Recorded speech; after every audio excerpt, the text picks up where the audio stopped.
Have you ever had a day where you're doing so much and your brain still says, not enough?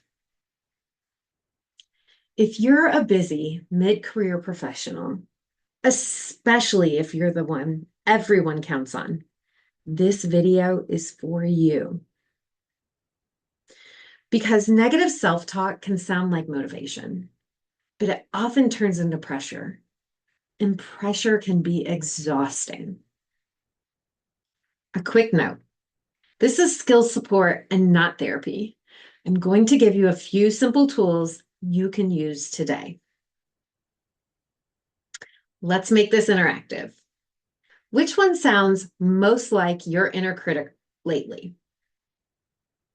Comment the letter, no long explanation needed. Our first option, A, I'm behind and I should be doing more. B, if I can't do it perfectly, I shouldn't do it at all. C, they probably think I'm incompetent. D, I can't relax until everything is done, so I never relax. Whatever you picked, listen. You're not broken. You're human, and there are skills that can help. Here's the concept I want you to take with you. Negative self-talk is often your brain doing a threat scan, not your brain telling the truth. Your brain is wired to notice what might go wrong.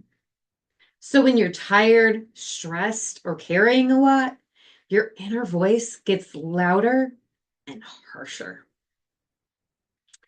At work, it might sound like, don't mess this up. Reread that email again. If you get feedback, you're failing. And at home, it can sound like, why am I so impatient? I'm failing as a partner, a parent, a friend. And the problem isn't that you need more discipline. The problem is that your inner voice is treating you like a problem to manage. So we're not going to do forced positivity today. We're going to do something better. Accuracy plus kindness. So let's do a quick reset together. This is simple but powerful because negative self-talk spikes when your body is stressed. If you can, sit back a little bit. Drop your shoulders, unclench your jaw. Put one hand on your chest or on your belly. Okay. Inhale gently through your nose. And then exhale a little slower than you just inhaled. Again, inhale. And slow exhale.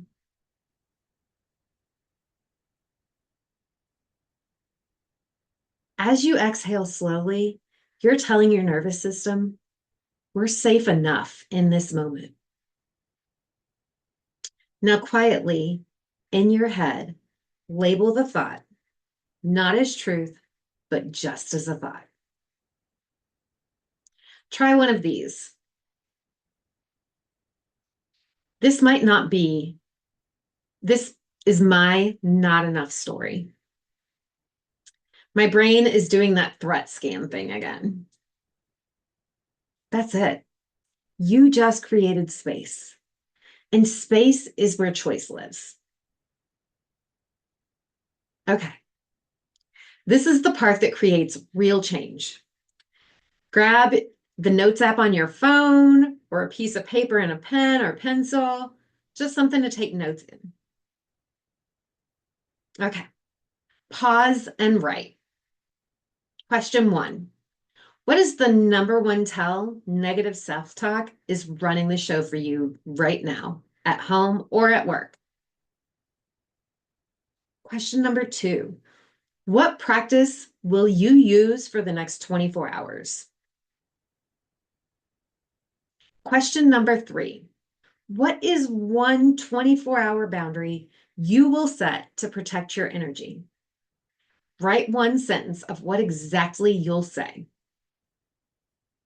So some examples of a number 1 tell could be rereading emails, feeling guilty when you're trying to rest, snapping at home, over apologizing, or your brain replaying conversations. And a 24-hour boundary could look something like, I can do X by Friday or Y by Wednesday. What's the priority? Or I'm at capacity today. I can help, but I need to move something else.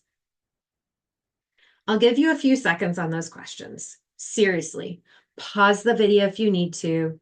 This part is for you. I'll wait.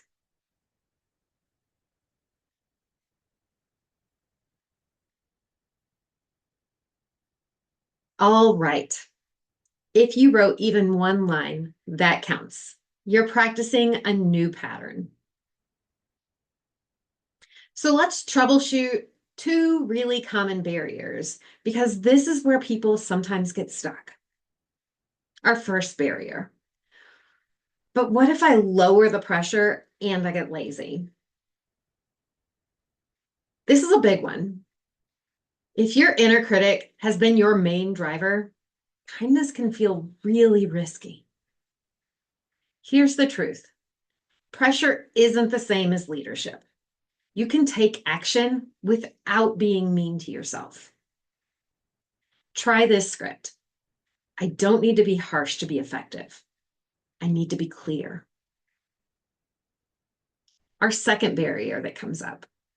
I've tried this before and the negative thoughts just come back. Yep.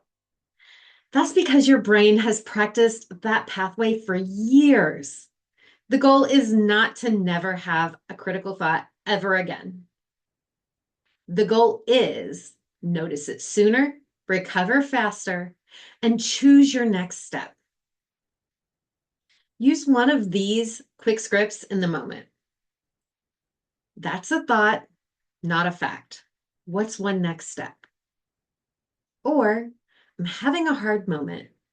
I can be kind and still move forward. Thinking back to that poll we did at the beginning of this video, if you commented A, B, C, or D, this is how you start changing that pattern without trying to out-positive your brain. And just to repeat, this is skill support and not therapy. If you're dealing with depression, trauma, feeling unsafe, please reach out to a licensed mental health professional in your area. If this video hit home, here is your next step. Take my free Happiness Thief self-assessment. It'll help you pinpoint what's driving your patterns, so you're not guessing and you're not just trying harder. And if you want personal support applying these tools to your real life, you can book a free 15-minute call with me. We'll talk about what's going on, what you've tried, and whether one-on-one coaching is a good fit for you. And finally, if you're watching this as a leader or an HR partner, I also offer practical trainings on burnout, boundaries, and emotional wellness. The link to access all of these resources, the free assessment, the free 15-minute call with me, and my speaking kit are all in the description. You deserve a life where your inner voice feels like support and not pressure.